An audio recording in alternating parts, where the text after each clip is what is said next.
रोज एक नई कहानी देखने के लिए चैनल को सब्सक्राइब करें और बेल आइकन दबाना ना भूलें। दिल्ली शहर में कृतिका नाम की लड़की अपनी माँ गीता और पापा सूरज के साथ रहती थी। कृतिका बेहद सुंदर और समझदार लड़की थी, लेकिन उसमें एक कमी थी। वो ये कि महज 10 साल की उम्र से ही उसके पूरे शरीर पर सफेद दाग थे। उसने अपना ट्रीटमेंट काफी जगह करवाया, लेकिन कुछ आराम ही नहीं हुआ, जिसके चलते आसपास के लोग उसका मजाक उड़ाते थे।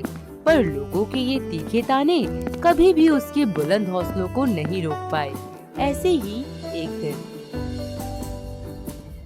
मम्मी, पापा, भैया, कहाँ हो आप सब? जल्दी से आ जाओ।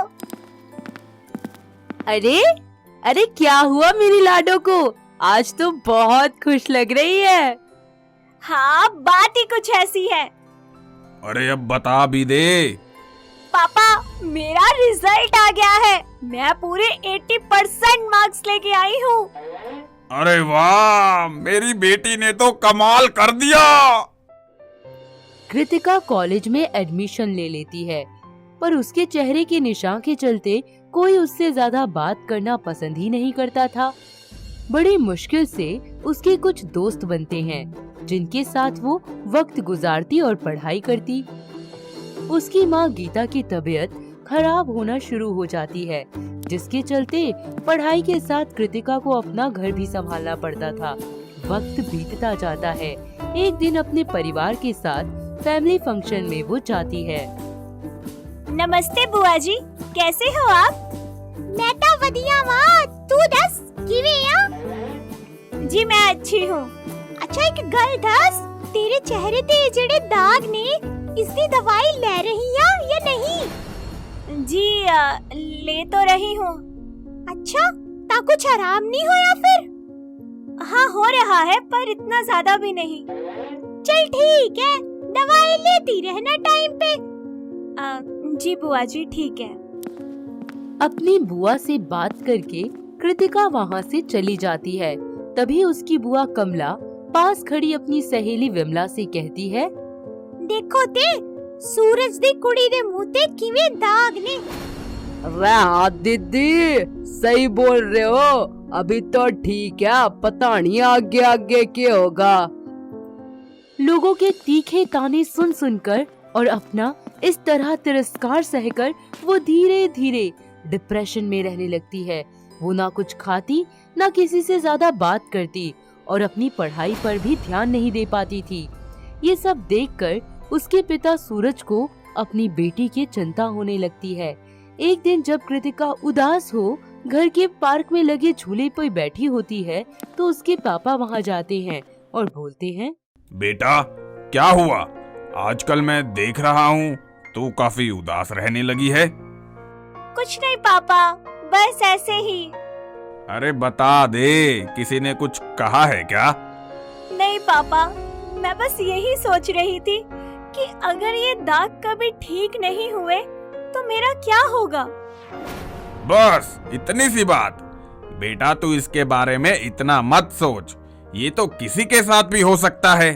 तू अपना हौसला कम ना होने दे, वही सबसे बड़ी चीज है। कामयाब बन, फिर देख जो लोग तुझे ये सब बोलते हैं ना, वही तेरे पीछे पीछे भागेंगे। तो फिर बस एक अच्छी सी स्माइल कर और अपने करियर पे ध्यान दे। और हाँ, यही होती है असली ब्यूटी। बाहरी सुंदरता में कुछ नहीं रखा बेटा।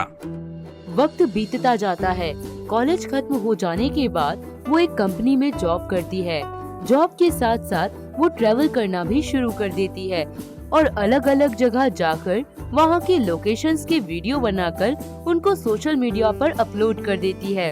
और कुछ ही वक्त बाद वो एक फेमस सोशल मीडिया इन्फ्लुएंसर भी बन जाती है। ऐसे ही एक बार जब वो हिमाचल टूर पर जाती है, तो वहाँ उसकी मुलाकात विनय नाम के लड़के से होती है। दोनों में अच्छी दोस्ती हो जाती है और फिर प्यार। दोनों शादी करने का फैसला लेते हैं। और एक दिन विनय अपनी माँ निशा के साथ कृतिका के घर आता है। बहन जी लीजिए ना।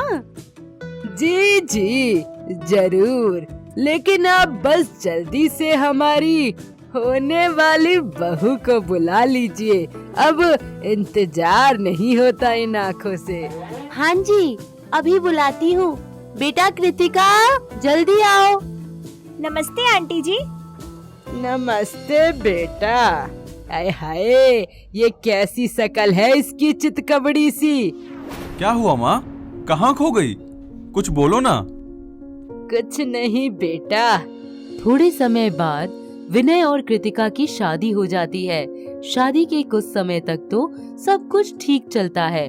कृतिका घर की सारी जिम्मेदारियां एक अच्छी बहू की तरह संभालती है, पर उसकी सास निशा जब भी उसका दाग भरा चेहरा देखती, उसका पारा हाई हो जाता है और वो उसे कोसना शुरू कर देती है।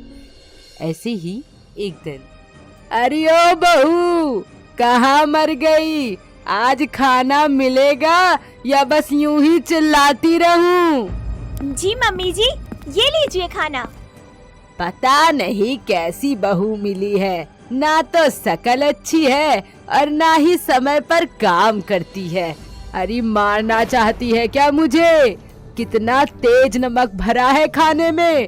पर मैंने तो चेक किया था, बिल्कुल ठीक था नमक सब्जी में, सच्ची। अरे तो क्या मैं झूठ बोल रही हूँ? रुके, आप गुस्सा मत होइए, मैं दूसरी सब्जी बना देती हूँ। विनय छुपकर ये सारी बातें सुन लेता है। कुछ वक्त बीत जाता है। कृतिका ना तो अपनी सास को कोई जवाब देती, ना ही ये सारी बातें अपने पति विनय को बताती। इस सबसे परेशान होकर एक दिन विनय अपनी पुरानी दोस्त मिस्का से मिलता है और उसके साथ मिलकर एक प्लान बनाता है। वो कृतिका को छोड़कर दूसरी शादी करने को कहता है। वो कृतिका को जलील करके घर से निकाल देता है और मिश्का को अपनी पत्नी बनाकर घर ले आता है। कुछ वक्त बीत जाता है। ऐसे ही एक दिन, अरे बहू, तू तो एकदम चांद का टुकड़ा है। और रियली माँ जी, थैंक यू सो मच। खैर छोड़ उसकी बात, तू ना मुझे अच्छा सा खाना बना के खिला दे, फिर देखूं चेहरे के साथ साथ तेरे हाथों का जादू। खाना? मुझे खाना वाना बनाना नहीं आता। ये सारी बातें मैंने विनय को शादी से पहले ही बता दी थी कि मुझसे ये घर का काम वाम नहीं होता। सो प्लीज आप दोबारा से मुझे कुछ मत करिएगा। चल कोई नहीं, तू आराम कर, मैं ही कर लेती हूँ। मिश्का अपनी सास से दिन रात खूब काम करवाती है। अपने साथ ये सब होता देखकर निशा को अपनी बहू कृतिका की याद सताने लगती है और उसे अपने किए पर पछतावा होने लगता है। ऐसे ही एक दिन निशा अपने बेटे से कृतिका बहू को वापस लाने को कहती है। मुझसे बहुत बड़ी गलती हो गई। ऐसा क्या हो गया माँ? मैंने कृतिका बहू के साथ बहुत गलत किया। उसके दागों की वजह से मैंने उसे इतने ताने दिए, पर फिर भी उसने कभी पलटकर जवाब नहीं दिया, सिर्फ मेरा सम्मान ही किया है। बेटा, तू उसे वापस घर ले आ। इस सब से निशा को ये समझ आ जाता है कि किसी का चेहरा कुछ मायने नहीं रखता, उस इंसान का चरित्र अच्छा होना चाहिए। साथ ही विनय भी कृतिका को सारा सच बता देता है कि किस तरह उन्होंने अपनी माँ को उनकी गलती का एहसास दिलाने के लिए मिस्का के साथ मिलकर ये सारा नाटक रचा। और कुछ वक्त बाद कृतिका प्रेग्नेंट हो जाती है और एक बेटी को जन्म देती है, जिसे कृतिका के जैसा कोई दाग नहीं होता। तो दोस्तों, कैसी लगी आपको हमारी दागों वाली बहू? क्या आपके आसपास भी है कोई ऐसी बहू जो इस तरह निडर होकर अपनी सारी मुश्किलों का डटकर सामना करती है? अगर हाँ, तो हमें कमेंट करके बताइए ना। दोस्तों, अगर आपको ये कहानी पसंद आई तो इसे लाइक करें, शेयर करें और कमेंट करके बताएं कि कहानी में आपको सबसे अच्छा क्या लगा।